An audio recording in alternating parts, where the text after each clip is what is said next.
नमस्कार मित्रांनो, भावी शिक्षक आणि शिक्षिकांनो, टिप्स फॉर डेटी मध्ये मी अक्षय तुम्हा सर्वांचं स्वागत करतो। अखेरीस तुमची प्रतीक्षा संपलेली आहे।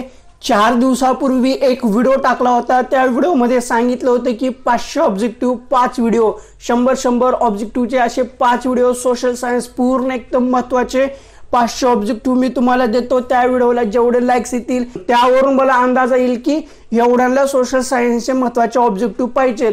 तर त्या व्हिडिओला भरपूर लाईक्स भेटले आणि अखेरीस आता तुमची प्रतीक्षा संपलेली आहे।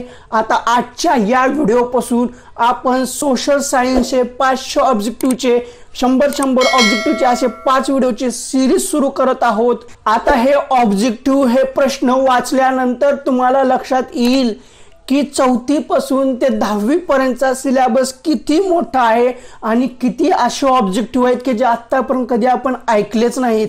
आणि हे सर्व ऑब्जेक्टिव्ह सर्व प्रश्न इयत्ता 4थी इतिहास भूगोल आणि पार 10वी पर्यंत त्याच्यामधले आहेत। पुस्तकाच्या बाहेरचं एक सुद्धा नाहीये आणि इकडून तिकडून कुठूनही ढापलेले नाहीयेत।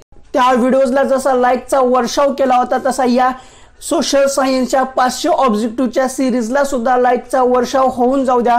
आणि आता आपण पहिल्या व्हिडिओ मधले पहिले 100 ऑब्जेक्टिव्ह जे की 100 क्वेश्चन खूप महत्त्वाचे आहेत ते पाहणार आहोत। पहिलाच प्रश्न आहे, हजारो वर्ष जगणारे मंकी पझल हे वृक्ष कोठे आढळते? हजारो वर्ष जगणारे मंकी पझल हे वृक्ष कोठे आढळते? तर दक्षिण अमेरिका। विषुववृत्तीय सदाहरित वनांना काय म्हणतात? विषुववृत्तीय सदाहरित वनांना काय म्हणतात? सिल्वा म्हणतात। दक्षिण अमेरिका खंडातील सर्वात मोठे गोड्या पाण्याचे सरोवर कोणते?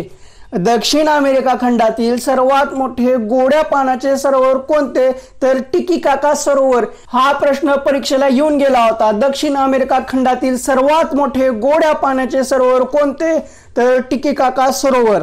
दक्षिण अमेरिका खंडातील टिटिकाका सरोवर कोठे आहे? दक्षिण अमेरिका खंडातील टिटिकाका सरोवर कोठे आहे?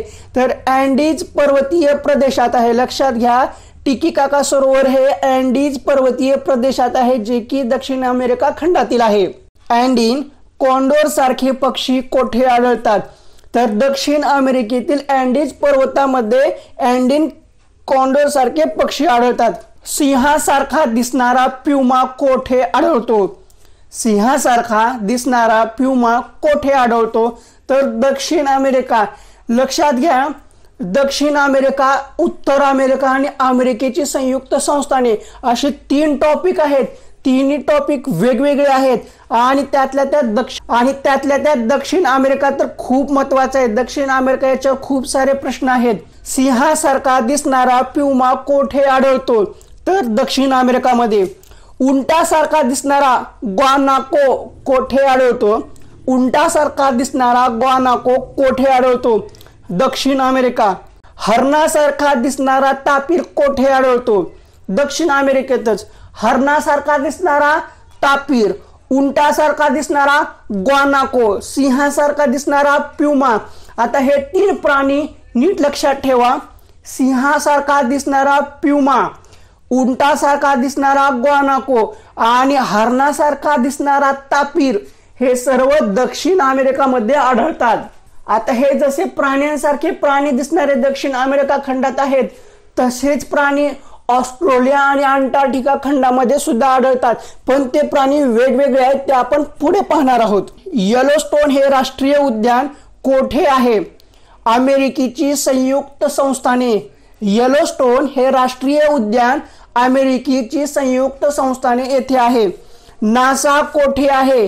नासा हे जे आहे ना ते अमेरिकेची संयुक्त संस्थाने येथे आहे, ना की दक्षिण अमेरिका ना की उत्तर अमेरिका। तर नासा कोठे आहे? अमेरिकेची संयुक्त संस्थाने येथे आहे। सर्वात जास्त तापमान असणारे डेथ व्हॅली हे ठिकाण कोठे आहे? तर अमेरिकेची संयुक्त संस्थाने आणि तेथील तापमान 57 अंश सेल्सिअस असते। अमेरिकेची संयुक्त संस्थाने मधील मासेमारीचे विस्तृत क्षेत्र कोणते? तर जॉर्जेस बँक। लक्षात घ्या, अमेरिकेची संयुक्त संस्थानेमधील मासेमारीचे विस्तृत क्षेत्र कोणते? तर Georges Bank. Rock, disco, break हे कोणत्या देशाचे नृत्य प्रकार आहेत? रॉक, डिस्को, ब्रेक हे कोणत्या देशाचे नृत्य प्रकार आहेत? तर अमेरिकेची संयुक्त संस्थाने. पांढरी शुभ्र वाळू हे कोणत्या देशाच्या आग्नेय किनारपट्टीचे वैशिष्ट्य आहे? पांढरी शुभ्र वाळू हे कोणत्या देशाच्या आग्नेय किनारपट्टीचे वैशिष्ट्य आहे? तर ब्राझील. ब्राझील हा देश कोणत्या खंडातील आहे? दक्षिण अमेरिका. लक्षात घ्या, ब्राझील हा देश दक्षिण अमेरिका खंडातील आहे. परीक्षेमध्ये पर्याय काय देतात? दक्षिण अमेरिका, उत्तर अमेरिका, अमेरिकेची संयुक्त संस्थाने आणि ऑस्ट्रेलिया असं काही देऊ शकतात. तर ब्राझील हा देश दक्षिण अमेरिका खंडातील आहे. जगातील सर्वोच्च तापमान कोणत्या खंडातील देशात नोंदविले गेले? जगातील सर्वोच्च तापमान कोणत्या खंडातील देशात नोंदविले गेले? तर आफ्रिका खंडातील अल अझीझिया, जो की लिबिया येथे आहे आणि तेथील तापमान किती आहे? 57.8 अंश सेल्सिअस. आणि अमेरिकेचे संयुक्त संस्थानेमधील डेथ व्हॅली तिथलं तापमान किती होतं? 57 अंश आणि इथलं 0.8 अंशने जास्त आहे. ऑर्किडच्या 40,000 प्रकारची झाडे कोठे आढळतात? तर ब्राझीलमध्ये. लक्षात घ्या, ऑर्किड हा एक वृक्ष आहे, त्याच्या जवळजवळ 40,000 प्रकारची झाडे आहेत आणि ती 40,000 प्रकारची वेगवेगळी झाडे म्हणजेच ऑर्किडची ते ब्राझीलमध्ये आहेत. माते नावाचा कडक चहा हे कोणत्या देशाचे आवडते पेय आहे? माते नावाचा कडक चहा हे कोणत्या देशाचे आवडते पेय आहे? तर ब्राझील. आता आपण सध्या हे जे काय 18 प्रश्न पाहिले, हे 18च्या 18 प्रश्न इयत्ता 7वीच्या जुन्या भूगोलच्या पुस्तकातले आहेत. आणि आता इथून सगळे जे प्रश्न आहेत ते मिक्स आहेत. काही 7वीतले आहेत, काही 6वीतले आहेत, काही 8वीतले आहेत, काही 10वीतले आहेत. असं एक ठीक नाहीये की ठराविक एकाकडून एक, सगळं मिक्सिंग आहे. म्हणजे अशा 100 म्हणजे कसं इयत्ता 4थी पासून ते 10वी पर्यंतचे सर्व ऑब्जेक्टिव्ह एकत्रित 100 ह्याच्यामध्ये मिक्स केलेले आहेत. त्याच्या माध्यमातून तुमचं 4थी ते 10वी पर्यंत ओझरता अभ्यास होऊन जाईल. ब्राझीलची भाषा कोणती? तर पोर्तुगीज. लक्षात घ्या, ब्राझीलची भाषा पोर्तुगीज. ब्राझील लोकांचा धर्म कोणता? ख्रिश्चन. ब्राझीलची पूर्व राजधानी कुठली? रिओ दो जानेरो. लक्षात घ्या, आता ही रिओ दो जानेरो आहे, ह्याच्यावरच आपल्या परीक्षेमध्ये एक प्रश्न पडला होता की पहिली वसुंधरा परिषद कधी आणि कोठे भरली? तर ब्राझील मधील रिओ डी जानेरो येथे 1992 साली. आता इथं आणखीन सुद्धा एक प्रश्न विचारला जाऊ शकतो की रिओ डो जानेरो हे ठिकाण कोठे आहे? तर ब्राझीलमध्ये. आता पहिली वसुंधरा परिषद रिओ दो जानेरो म्हणजे ब्राझील येथे भरली होती. तर दुसरी वसुंधरा परिषद कुठे भरली? तर दुसरी वसुंधरा परिषद कुठे भरली? तर दक्षिण आफ्रिकेतील जोहान्सबर्ग येथे 2002 साली. बुटॅन्टन हे कोठे आणि कशासाठी ओळखले जाते? ब्राझीलमधील सॅओ पालो बंदरातील बुटॅन्टन संस्थेत सर्पदंशावर गुणकारी औषध तयार करून इतर देशांना पाठवतात. क्षेत्रफळाच्या दृष्टीने ब्राझील या देशाचा कितवा नंबर लागतो? तर 5वा नंबर लागतो. ब्राझीलमधील सर्वोच्च शिखर कुठले? पिको दी नेब्लिना. लक्षात घ्या, ब्राझीलमधील सर्वोच्च शिखर कोणते? तर पिको दी नेब्लिना. पिको दी नेब्लिना या शिखराची उंची किती? 3014 मीटर. इजिप्त हा देश कोणत्या खंडात येतो? आफ्रिका खंडाच्या ईशान्य भागात. लक्षात घ्या, इजिप्त हा देश आफ्रिका खंडाच्या ईशान्य भागात येतो. लांब धाग्याचा कापूस पिकवणाऱ्या प्रमुख देशांमध्ये कोणत्या देशाची गणना केली जाते? लांब धाग्याचा कापूस पिकवणाऱ्या प्रमुख देशांमध्ये कोणत्या देशांची गणना केली जाते? तर इजिप्त. आता इथून चालू होतात 8वी मधले मिक्स. प्राथमिक लहरी कशा असतात? भूकंप नाभीपासून पृथ्वीच्या त्रिज्येच्या रेषेत सर्व दिशांनी भूपृष्ठाकडे अत्यंत वेगाने येत असतात. आता हे जे काही प्रश्न आहेत हे 8वीचं जे जुनं भूगोलचं पुस्तक आहे त्याच्यातलं आहेत. दुय्यम लहरी कशा पडतात? तर दुय्यम लहरी लंबरूप पडतात. भूपृष्ठ लहरी कोणत्या दिशेने पसरतात? तर भूपृष्ठ लहरी हे परिघाच्या दिशेने पसरतात. विंगलेस मोडूज हे कीटक कोठे आढळते? लक्षात घ्या, जे काही वेगवेगळे प्राणी आहेत ते वेगवेगळ्या भागामध्ये आढळतात. मग आम्ही तुम्हाला सांगितलं होतं की सिंहासारखा दिसणारा प्युमा, उंटासारखा दिसणारा ग्वानाको, हरणासारखा दिसणारा तापीर हे जे काही सर्व आहेत ते दक्षिण अमेरिकामध्ये सापडतात. पण आता अंटार्क्टिका खंडामध्ये सुद्धा अशी विविधता आहे. कुठली? विंगलेज मोडूज हे कीटक कोठे आढळते? तर विंगलेज मोडूज हे अंटार्क्टिका खंडाच्या अंतर्गत भागात आढळते. आणि आता हा पहा, क्रिल हा झिंग्यासारखा दिसणारा प्राणी कोठे आढळतो? जो काय आपण झिंगा पाहतो ना, झिंग्यासारखा दिसणारा क्रिल नावाचा सुद्धा एक प्राणी आहे आणि तो कोठे आढळतो? तर अंटार्क्टिका खंडामध्ये. ऑस्ट्रेलिया खंडाच्या मध्यातून कोणते वृत्त जाते? ऑस्ट्रेलिया खंडाच्या मध्यातून कोणते वृत्त जाते? तर मकर वृत्त जाते. सौदी अरेबियाच्या मध्यातून कोणते वृत्त जाते? कर्कवृत्त. ऑस्ट्रेलिया खंडाच्या मध्यातून मकर वृत्त, सौदी अरेबियाच्या मध्यातून कर्कवृत्त. बदकासारखी चोच असणारा प्राणी कुठला? प्लॅटिपस. हा सुद्धा प्रश्न महत्वाचा. इतक्या वेळ आपण काय पाहिलं? सिंहासारखा दिसणारा प्युमा, उंटासारखा दिसणारा ग्वानाको, हरणासारखा दिसणारा तापीर हे कोठे आढळतात? दक्षिण अमेरिका. झिंग्यासारखा दिसणारा क्रिल अंटार्क्टिका खंडामध्ये आणि बदकासारखा चोच असणारा प्राणी प्लॅटिपस आहे. आणि हा जो काही प्लॅटिपस आहे तो ऑस्ट्रेलिया खंडामध्ये आहे. तर प्लॅटिपसची ओळख काय? प्लॅटिपस हा बदकासारखी चोच असणारा प्राणी आहे आणि प्लॅटिपस हा प्राणी कोठे आढळतो? तर ऑस्ट्रेलिया खंडामध्ये.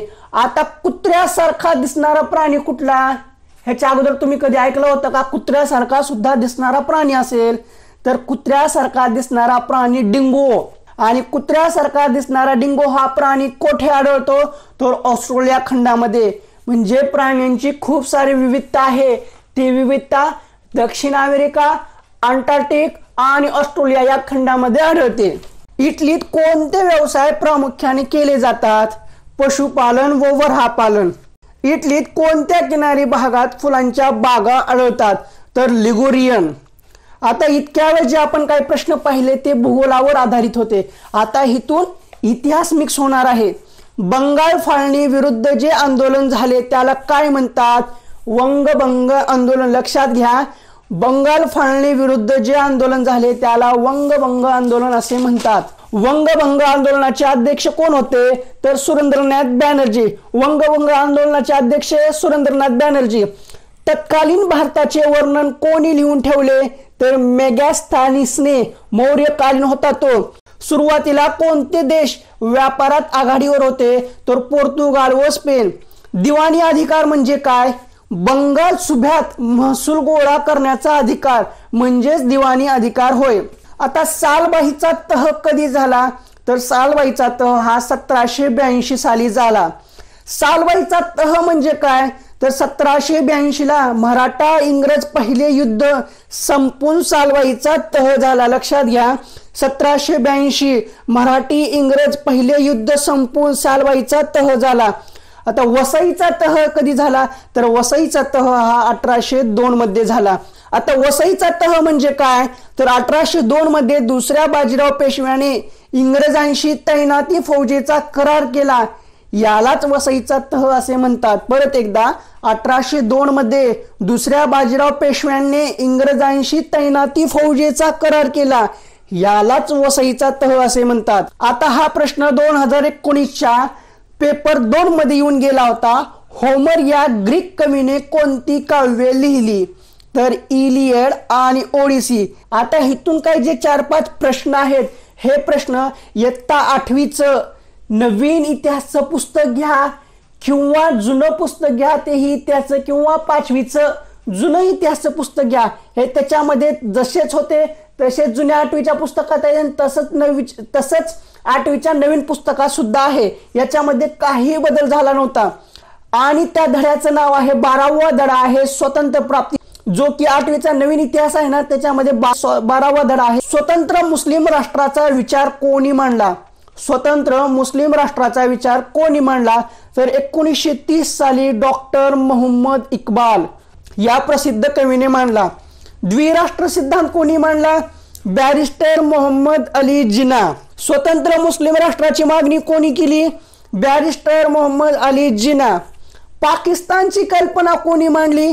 चौधरी रहमत अली. 4 विधान आहेत, 4ही वेगवेगळे आहेत आणि उत्तर सुद्धा वेगवेगळे आहेत. परत एकदा, स्वतंत्र मुस्लिम राष्ट्राचा विचार कोणी मांडला? तर स्वतंत्र राष्ट्राचा विचार 1930 साली डॉक्टर मोहम्मद इक्बाल या प्रसिद्ध कवीने मांडला. द्विराष्ट्र सिद्धांत बॅरिस्टर मोहम्मद अली जिना. स्वतंत्र मुस्लिम राष्ट्राची मागणी बॅरिस्टर मोहम्मद अली जिनाच. पाकिस्तानची कल्पना कोणी मांडली? तर चौधरी रहमत अली. हे विधान नीट लक्षात ठेवा. आता हा प्रश्न आपल्या परीक्षेला येऊन गेला होता. मराठी भाषेचे आद्य कवी कोण? तर मराठी भाषेचे आद्य कवी मुकुंदराज हे होते. गुजराती भाषेचे आद्य कवी कोण? नरसिंह मेहता. मराठी भाषेचे आद्य कवी मुकुंदराज, गुजराती भाषेचे आद्य कवी नरसिंह मेहता. ग्रीस लोक प्रामुख्याने कशाचा व्यवसाय करत? तर ग्रीस लोक प्रामुख्याने मेंढपाल्याचा व्यवसाय करत. आता हा सुद्धा प्रश्न परीक्षेला येऊन गेलेला आहे 2017च्या. इतिहासाचा जनक कोण? तर इतिहासाचा जनक हेरोडोटस आहे. आता हा सुद्धा प्रश्न परीक्षेला येऊन गेला होता. इहवाद म्हणजे काय? पृथ्वी लोकांसंबंधीचा विचार म्हणजे इहवाद होय. हा सुद्धा प्रश्न परीक्षेला पडला होता. हडप्पाकालीन मुद्रा प्रामुख्याने कोणत्या आकाराच्या आहेत? तर हडप्पाकालीन मुद्रा ह्या चौकोनी आकाराच्या आहेत. आता हा सुद्धा प्रश्न परीक्षेला येऊन गेला होता. थ्युसिडीज कोण होता? तर थ्युसिडीज श्रेष्ठ इतिहासकार होता. थ्युसिडीज कशाचे महत्व प्रतिपादन केले? तर सागरी सत्तेचे महत्व प्रतिपादन केले. असा सुद्धा प्रश्न विचारला जाऊ शकतो की सागरी सत्तेचे महत्व कोणी प्रतिपादन केले? तर थ्युसिडीजने. विश्ववरा घोषला यांसारख्या विद्वान स्त्रिया कोणत्या काळात होऊन गेल्या? लक्षात घ्या. विश्ववरा घोषला यांसारख्या विद्वान स्त्रिया कोणत्या काळात होऊन गेल्या? तर ऋग्वेद. निष्क हा अलंकार म्हणजेच दागिना कोणते लोक वापरत होते? तर आर्यकालीन पुरुष. परीक्षेमध्ये महिला सुद्धा देऊ शकतात. लक्षात घ्या. निष्क हा अलंकार किंवा दागिना कोणते लोक वापरत? तर आर्यकालीन पुरुष. कृष्णलमान व शतमान अशी वजने मोजण्याची पद्धत कोणत्या काळात सुरू झाली? तर आर्य म्हणजेच वैदिक काळात. वैदिक काळात कर गोळा करणाऱ्या अधिकाऱ्याला काय म्हणतात? तर भागदूत. लक्षात घ्या. वैदिक काळात कर गोळा करणाऱ्या अधिकाऱ्याला काय म्हणतात? तर भागदूत. अहिंसा परमो धर्म कोणत्या धर्माचे ब्रीदवाक्य आहे? जैन धर्माचे. परीक्षेत सरळ विचारलं जाऊ शकतो की अहिंसा परमो धर्म हे कोणत्या धर्माचे ब्रीदवाक्य आहे? तर जैन धर्माचे आहे. सर्व पापापासून मुक्ती म्हणजे काय? शील. गौतम बुद्धांनी कोणत्या भाषेतून उपदेश केला? तर पाली भाषेतून. दुःखमुक्तीच्या मार्गावरील अंतिम टप्पा म्हणजे प्रज्ञा. इस्लाम धर्माचे पहिले 4 अनुयायी. लक्षात घ्या. इस्लाम धर्माचे पहिले 4 अनुयायी मोहम्मद पैगंबर, खदिजा, जावाई अली, मित्र अब्रबक्र व सहकारी झैद. बघा आपण डायरेक्ट 4थी पासून आता डायरेक्ट 9वी मध्ये आलो. आता जे काय आपण ऑब्जेक्टिव्ह पाहतोय, आता जे पाहिलं ना आपण इस्लाम धर्माचे 4 अनुयायी, हे 9वीच्या जुन्या इतिहासाच्या पुस्तकातलं आहे. म्हणजे ह्या 100 ऑब्जेक्टिव्ह मध्ये तुमचं 4थी पासून 10वी पर्यंत सगळं मिक्सिंग असे ऑब्जेक्टिव्ह आहेत. सगळं कव्हर होऊन जातं. तर इस्लाम धर्माचे पहिले 4 खलिफा कोण होते? तर अबू बक्र, उमर, उस्मान व अली. विद्येचे माहेरघर बगदाद. नाही तर पुणे लिहून चाल नाही, हे जुन्या इतिहासातलं चालू आहे. विद्येचे माहेरघर बगदाद. श्रेष्ठ अरब तत्वज्ञ इब्न रशीद. श्रेष्ठ अरब तत्वज्ञ कोण? इब्न रशीद. अरब ज्ञान परंपरेचा मुकुट कोणास म्हटले? लक्षात घ्या. अरब ज्ञान परंपरेचा मुकुटमणी कोणास म्हटले? तर सीनास. अरबकालीन श्रेष्ठ इतिहासकार कोण? इब्न खल्तून. अरबकालीन थोर तत्वेता कोण? उमर खय्याम. लक्षात घ्या. अरबकालीन थोर तत्वेता उमर खय्याम.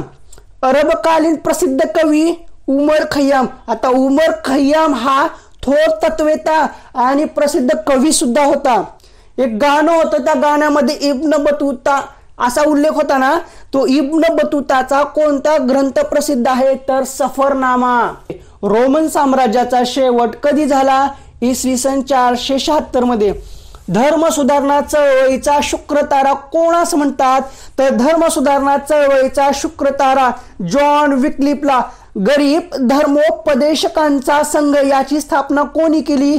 तर जॉन विक्लिपने. मृत्यू पश्चात कोणाचे प्रेत उकरून उकिरड्यावर टाकले? लक्षात घ्या. मृत्यू पश्चात कोणाचे प्रेत उकरून उकिरड्यावर टाकले? तर जॉन विक्लिपचे. धर्मविरोधी विचारांबद्दल देहांत प्रायचित्त कोणाला दिले? धर्मविरोधी विचारांबद्दल देहांत प्रायचित्त जॉन हसला. प्रेत उकरून उकिरड्यावर टाकले कोणाचे? जॉन विक्लिपचे. आणि धर्मविरोधी विचारांबद्दल देहांत प्रायचित्त कुणाला दिले तर जॉन हसला. मूर्खाची स्तुती हा ग्रंथ कोणी लिहिला तर इरॅमसने. मूर्खाची स्तुती हा ग्रंथ इरॅमसने लिहिला. इसवी सन 1415 मध्ये कोणाला जिवंत जाळले? जॉन हसला. मार्टिन ल्युथरने विमोचन पत्राबाबत किती हरकती घेतल्या तर 95 हरकती घेतल्या. मार्टिन ल्युथरने विमोचन पत्राबाबत 95 हरकती घेतल्या. कोलंबसने अमेरिकेचा शोध कधी लावला? 1492 ला. प्रबोधनाला इंग्रजीमध्ये काय म्हणतात तर रेनेसान्स. लक्षात घ्या, प्रबोधनाला इंग्रजीमध्ये रेनेसान्स म्हणतात. सिस्टाईन मॅडोना ही अजरामर कलाकृती कोणाची आहे? राफेलची. लक्षात घ्या, सिस्टाईन मॅडोना ही अजरामर कलाकृती कोणाची आहे? राफेलची. डेव्हिड व मोझेस ही जगप्रसिद्ध शिल्पे कोणाची तर मायकेल एंजेलो. क्रांती सुधारणेचा जननी कोण? तत्वेता व्हिक्टर ह्युगो. क्रांती सुधारणेचा जननी कोण? तत्वेता व्हिक्टर ह्युगो. आता हे व्हिक्टर ह्युगो आहे ना, ह्याच्यावरून तुम्हाला काही लक्षात आलं का नाही? कारण आपण व्हिक्टर ह्युगो बद्दल 2 दिवसापूर्वीच ऐकलं होतं, वाचलं होतं, पाहिलं होतं.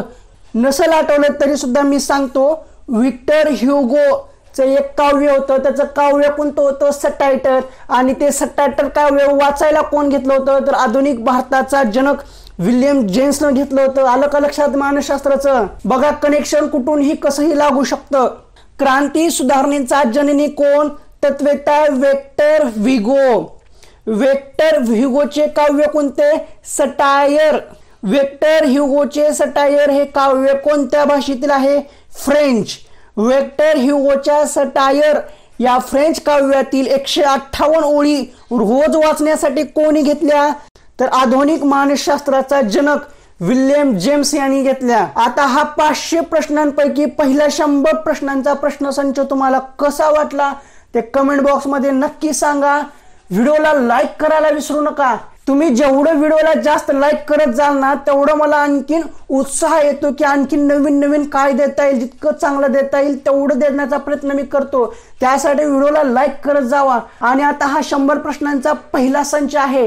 2 दिवसामध्ये बाकीचे 400 प्रश्नांचे 100-100चे असे 4 व्हिडिओ 2 दिवसामध्ये तुम्हाला मिळून जातील. जर का तुम्हाला हे माझे व्हिडिओ महत्वाचे पॉइंट्स याच्यातून तुम्हाला काहीतरी फायदा होत असेल, खरंच तुम्हाला फायदा झाल्यासारखं वाटत असेल तरच आमच्या चॅनलला सबस्क्राईब करा. सबस्क्राईब करणं फ्री आहे, काही पैसे लागत नाही, ही विनामूल्य सेवा आहे. सबस्क्राईब करा म्हणजे असेच नवीन नवीन व्हिडिओ आणि महत्वाच्या नोट्स तुम्हाला मिळून जातील.